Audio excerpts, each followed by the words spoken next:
Comme quand j'étais môme, Eddie Mitchell sur France Bleu Orléans à 5h moins 20. C'est à tout féminin comme chaque soir. Avec notre invité ce soir, David Simard. Bonsoir David. Bonsoir. Vous êtes sexologue et philosophe, ou philosophe et sexologue, auteur du livre L'amour à l'épreuve du couple. Et d'ailleurs, débat dédicace ce samedi 15h à la librairie Chapitre. Oui. Ça va durer des plombes, hein. Ça va durer des heures obligatoirement.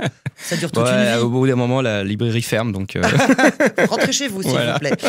Et peut-être, là, il venait de le chanter, Eddie Mitchell, hein, comme quand j'étais môme, avant de devenir un homme, on est évidemment un enfant. Pour faire un enfant, il faut être deux.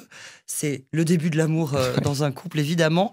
Gros plan sur les dernières découvertes concernant l'instinct paternel. Alors, David, on avait déjà du mal avec l'instinct maternel. Alors, le paternel... Oui, en fait, c'est une étude américaine, de chercheurs américains de la Northwestern University aux États-Unis qui a publié une étude qui a été faite à partir de 624 hommes aux Philippines pour observer en fait l'évolution du taux de testostérone chez ces hommes une fois qu'ils deviennent papas.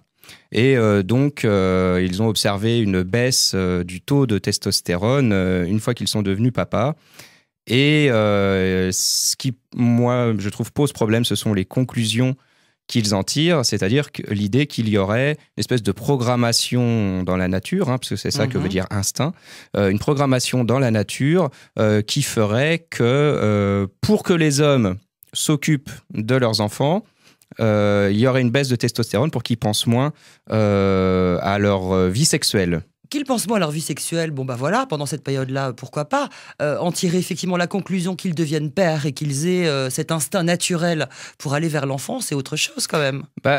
Disons que ça présente les choses sous un certain ordre de causalité, c'est-à-dire est-ce que c'est la baisse de testostérone qui fait qu'ils sont plus disponibles pour s'occuper de leurs enfants, ou est-ce que c'est parce qu'ils s'occupent de leurs enfants du coup, ils produisent moins de testostérone, puisque les hormones, la production d'hormones est liée aussi à des facteurs psychologiques. Donc voilà, là, c'est une manière de voir les choses qui va dans le sens d'un codage naturel, d'un instinct qui existerait et qui ferait que, du coup, le taux de testostérone baisse pour qu'ils s'occupent des enfants.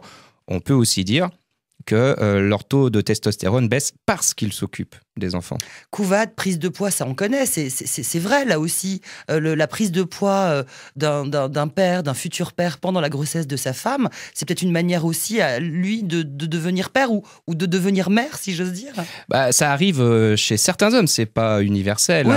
Et quand on parle de nature ou d'instinct, l'idée, enfin si on prend le concept au sens propre, ça veut dire que c'est universel et nécessaire. Donc il n'y a pas d'exception, mais effectivement, il y a tout un mécanisme qui se joue sur le plan psychologique, qui varie d'un individu à l'autre, que ce soit le père ou la mère, qui, lors de la grossesse, fait qu'il peut y avoir une espèce d'imitation de l'homme, enfin voilà, qui comme s'il portait lui-même un peu l'enfant, et puis éventuellement des baisses aussi de libido. Par contre, la question de savoir, est-ce que c'est inscrit dans un instinct ou est-ce que c'est simplement en fonction de la psychologie des uns et des autres. Et je penche plutôt pour cette approche-là, puisque ce ne sont pas des phénomènes qui s'observent chez tout le monde.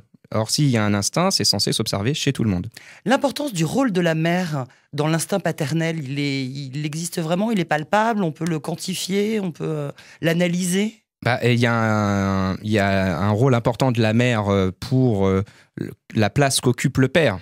Plutôt que l'instinct paternel, puisque justement, comme je réfute en fait ce concept d'instinct, mais il y a effectivement, le père peut prendre la place que lui-même s'attribue, mais en rapport avec la mère qui lui laisse aussi occuper cette place-là.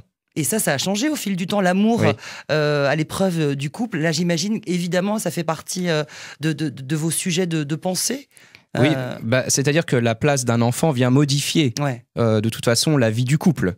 Ensuite, ça se produit pas de la même façon chez tout le monde, chez tous les couples, mais ça vient forcément changer quelque chose. Ne serait-ce que quelque chose de tout simplement matériel, c'est qu'on a moins de temps à consacrer à son couple, puisqu'on est occupé par l'enfant, et qu'un enfant, les premières années, et encore plus les premiers mois, ça demande énormément d'attention. Ils sont hyper dépendants des parents. Bon, donc, là, le philosophe que vous êtes, et pour conclure, David, c'est oui. de se dire quoi, la recherche de la vie, c'est l'équilibre entre tout ça, le boulot, les enfants, le mari, être une femme, être un homme, être un couple, être une famille, avoir des amis. C'est une quête de la vie. C'est pas simple, parce que les journées elles font que 24 heures et les semaines 7 jours. Quoi. Vous revenez quand vous voulez, David Simard. Et à bientôt. Et on se revoit évidemment samedi après-midi, 15h, à la librairie Chapitre. Débat, dédicace autour de votre livre, L'amour à l'épreuve des couples. À bientôt.